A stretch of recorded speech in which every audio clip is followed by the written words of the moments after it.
The Miami Dolphins, my beloved football team, lost 56 to 26 on Sunday to the rival and red hot Buffalo Bills. And it was awful. Just a terrible, terrible matchup. I wasn't able to watch it live, so I had to watch it back after knowing the final score, which was, just bordering on masochism. Um, but I did it. I went through it. I watched it, and I guess my main takeaways are the Bills are so good. The Dolphins 10-6. They're gonna miss the playoffs, but the are an okay team, but they're not a playoff team. They didn't deserve to be there. I guess better week 17 than first round of the playoffs to get blown out. Still would have been nice to get there. It feels like this was a great season. Don't get me wrong. They were 5-11 last year. They were called the worst team in all of football, and maybe the worst team in the history of football after the first 2 weeks of the season. And Brian Flores really did a bang up job at the end of last season, as well as the entirety of this season. He probably won't win Coach of the Year now that they missed the playoffs, but I do hope he gets some votes, and I do think one day he will win Coach of the Year because he's just that good of a coach. But again, by missing the playoffs, it kind of feels like the job he's done is almost wasted.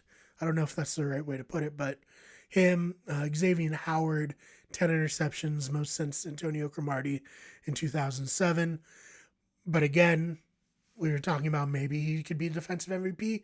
Stephon Gilmore won it last year. Probably not. Again, didn't make playoffs.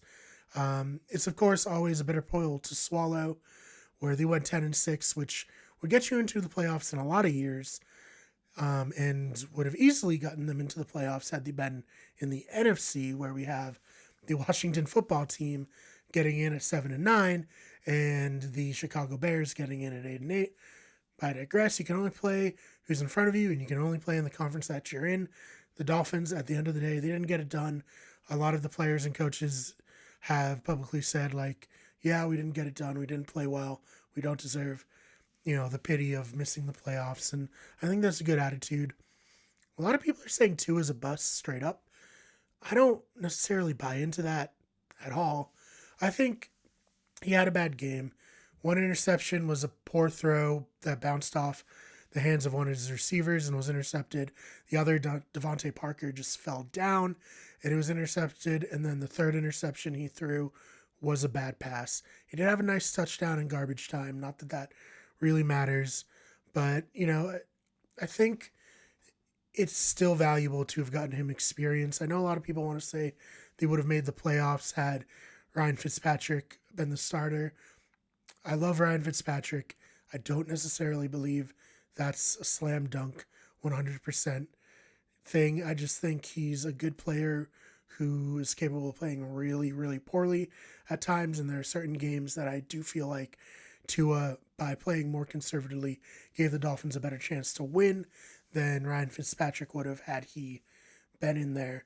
And then on the other side of the coin, especially the game in Denver, maybe if Ryan Fitzpatrick had played that, where they came out just completely flat after an early scoring drive, set up by an Xavier Howard interception, and then just did nothing for the rest of the game. Maybe Ryan Fitzpatrick can win them that game, and if they win that, they make the playoffs, provided they win all the other games. That's, again, not a foregone conclusion.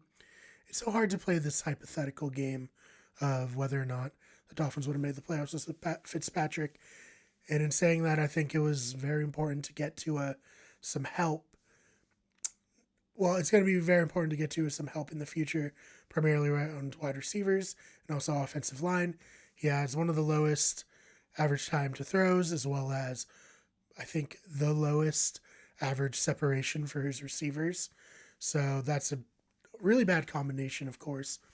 And hopefully that can only get better, but I think it was important and valuable to get him playing time because coming off of that hip, no one really knew how he was going to respond, how he was going to do. So I think he ultimately was a solid player, 6-3, including a loss to Kansas City, where he really put the team on his back to get them back into the game late.